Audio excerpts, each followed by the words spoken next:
Everyone talks about diet, it's important. When it comes to weight loss and fat loss, exercise, equally important. But when you go deeper into cells, like why are people struggling? There are some people who have amazing diets. There are some people who have fantastically consistent workout programs. All of these in place, and then we don't lose weight. We struggle to lose fat. We struggle to lose abdominal fat. A lot of it is hormonal. It's always about hormones, and sometimes it's about our metabolic health. You see, there's one thing that you need to put into your mind today, and that's why I want to share it with you right now. Okay? For a fat cell to be opened, you need a key.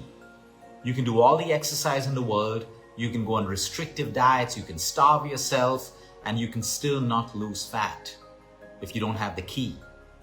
The key is insulin. Insulin, if too high in your blood, you won't be able to be in fat burning mode.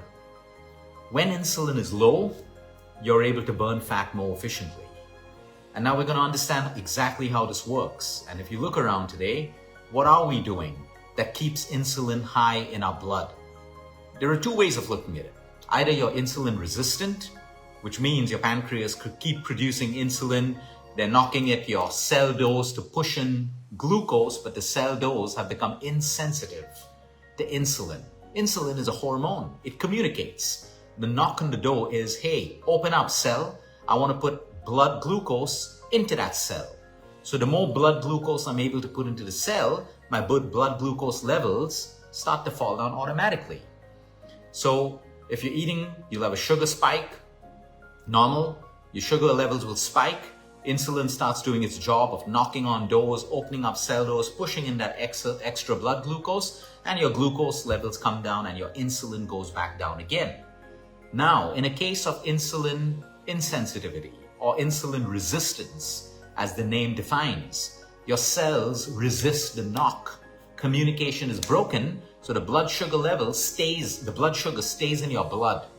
Now your pancreas have to produce more and more insulin, but you're resistant, and that's the problem. That's insulin resistance. The second reason, let's say you don't have insulin resistance, but the second reason that you have high levels of insulin in your blood all the time is number one, you're overeating.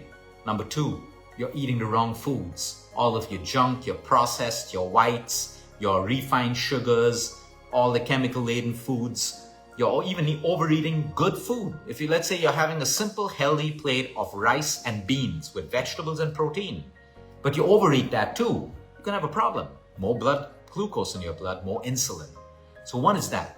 Two is, I'm constantly snacking.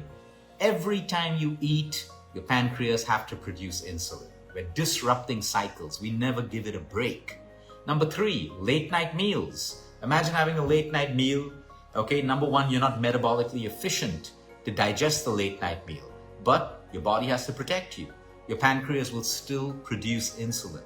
Most people having late night meals will wake up with insulin levels still high in their blood, which is why your doctor or we would order a fasting insulin test, a C-peptide test, to see after 8 hours or 10 hours of eating, if your insulin levels are still high in your blood, you're leading towards insulin resistance, or you already have it, or you are going to create a metabolic storm in your body at some point. Now you may think, but look, I did a 1 hour workout, I lifted weights, I did my cardio, I'm eating clean, that's all great, but insulin still has to come back down to baseline. You got to keep it low. Now, how do we keep it low? We know what causes it to go high. Insulin resistance, some drugs, steroids, the wrong foods, eating at the wrong time, stress levels. Blood stress, cortisol and adrenaline has a direct communication with your blood sugar. Let's say you and I get stressed out right now. We heard a piece of bad news. Cortisol goes up, adrenaline goes up automatically. Doesn't matter who you are, doesn't matter who I am. My blood sugar will also rise.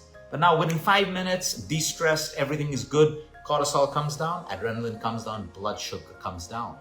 Now imagine if I'm chronically stressed, or I have this mindset of constantly overthinking, stressful thoughts, being anxious, my blood sugar is automatically high. If my blood sugar is high, what else is high? Insulin. Your pancreas have to produce insulin, because if your blood sugar doesn't go somewhere, you're going to die, right? But now Most of us have insulin levels in our blood high all the time. We're snacking, we're overeating, we're eating at the wrong time, we're eating late night meals, we're stressed out, I'm sleep deprived. If you're sleep deprived, your blood sugar levels are high automatically in the morning. So you see, this is the reason why we have high insulin. So you could be working out, like I said, you could be eating well. But if these other parameters are not in place, that is the reason why you're struggling. So when I look at my food, I have my low GI foods and I have my high GI foods. Of course, fruits. You've seen some people, you've seen certain cultures, and even our own culture in India now, because we have this habit of aping different cultures and saying, oh, all fruits are bad for sugar levels. No, fruits are bad for people who are metabolically unfit. Their body and their liver and their digestive system cannot process it the right way. Otherwise, everyone eating fruits should be diabetic and sick. Is that the truth? No. People who are metabolically fit will break down fruits and digest them beautifully without any problem. So do you blame the fruit, or do you blame the body type of the person? So just because someone ate fruits and it spiked up their sugar levels, or they have some issues or high fructose in their liver and their blood, does that make the fruit the villain? Or do you look at that person's current health system? So you see, when we're metabolically fit, everything works beautifully. I want you to be so metabolically fit that you can have a dessert, okay? Occasionally. Every day, you're gonna have a problem. But you can have a dessert without guilt. Your blood sugar levels rise up, produce insulin, everything's in place, you're efficient, you're healthy, you're happy, and it didn't affect you. You are metabolically fit. But if someone has a dessert and it disrupts every parameter in their system, you're metabolically unfit to eat the dessert. But you can change that. You can build yourself to become metabolically fit so you can enjoy your life and get away with some amount of enjoyment at some point. But you don't have to blame fruits. You don't have to blame carbs. You don't have to do any of this stuff. Because if that was the problem, everyone should be sick and diabetic, right? But everyone isn't. Because some people are already metabolically unfit. And if they're unfit metabolically, they can't do these foods for a while. Everyone else can. Every athlete should be metabolically sick because they're eating carbohydrates, large amount of carbohydrates. They're eating every fruit that Instagram tells you not to. Bananas, chicus, casa, all of that. Why? Because they're burning it. They're metabolically fit. Their blood glucose goes up, insulin shoots in, puts it in the right place, and they're absolutely fine, right? So we shouldn't have to blame the wrong foods. We got to look inside of us. So if you want to burn fat, your job is to keep insulin low. Insulin has to be low and efficiently working in your body. Now, how can we do that? And that's why fasted workouts are powerful. Wake up in the morning. It's a challenge for you. Do a 30-minute or a 45-minute fasted walk every single morning before you eat, before you start your day. The remainder part of your day, you can do 30 minutes of strength training and whatever, because strength training is also needed to keep you metabolically fit. And when you do a fasted workout, insulin is already low. But if I eat and then I do a workout, which is still okay, but if my problem is fat loss, I may want to change this. My food's going to take 3 to 4 hours to digest, which means I have insulin in my blood to help with that. But if I work out with low insulin levels safely, I'm going to burn fat way more efficiently, because the key, insulin, is low, and it needs to be low to open, to work with fat cells, to actually burn that. That is why it's so important for us to try to eat earlier dinners. And if I have to have a late dinner, let it be protein and let it be fat, because fat and protein will not create that insulin response that carbohydrates has to.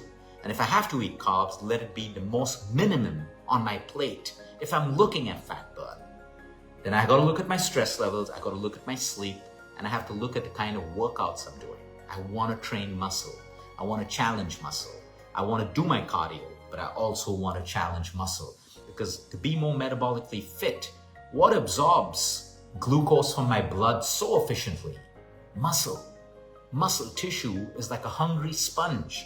And that's why even if I ate, let's say I had a high carb lunch right now, I will always walk for 10 to 15 minutes after my meal. Stimulate muscle, because I want that glucose uptake to happen in my muscle. So the more muscle I have, I'm not talking about big bodybuilder muscle, but the more muscle tone I have, the more easily I'm able to absorb glucose, allowing insulin to come down as quickly as possible. That is the key. Everything else is Instagram garbage. And I say this because you have so many people who are doing everything that Instagram tells them to do, but they don't get their results. Because Instagram also wants to make you emotionally weak. Oh, be comfortable with yourself. Do what you want. Eat this, eat that. You don't need to do this. You don't need to do that. Well, I'm sorry. That's not what biology and chemistry within your body says. It's simple science. To burn fat, your insulin needs to be low. So if you want to use a fat burner and have the side effects of it and see that it never works, or you want to jump onto Ozempic and Manjaro and all of those things, there is a right population that needs it. And then there's the lazy population that wants to quickly lose weight and have all of the gut side effects, weaken their muscle, not train metabolism, not train behavior, muscle waste, and that's the problem. The key is insulin. Keep insulin low. You know, a type 1 diabetic patient who needs to be on insulin all the time, if you put them off insulin, they are going to shrink. They're going to shrink instantly because you stop insulin. In a type 1 diabetic, they can't produce insulin naturally. That's why they take an injection. That insulin, because it reduces, because you stopped it completely, their fat cells literally start to shrink. Now take that analogy and put it into your life. The key is low insulin. And the key to keeping insulin low, all of you have it right now.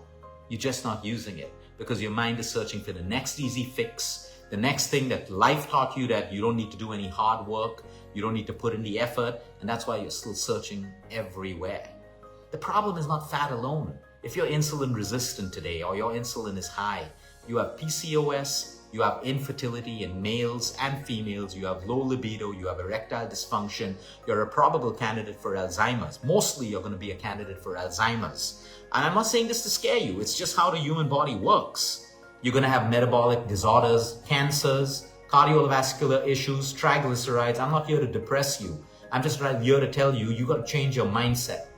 All these diseases stem from insulin and the way insulin behaves in your body. That's why it's called metabolic syndrome. That's why it's called metabolic sickness. That's why cancer is a metabolic breakdown. Alzheimer's is a metabolic breakdown. Gaining weight is a metabolic breakdown. All of these things are connected with that key secret, which is insulin. Now you know what to do. The question is, are you going to do it? Have a great day, everyone. Until next time, eat smart, move more, sleep right, breathe deep. And remember, you care is all about you.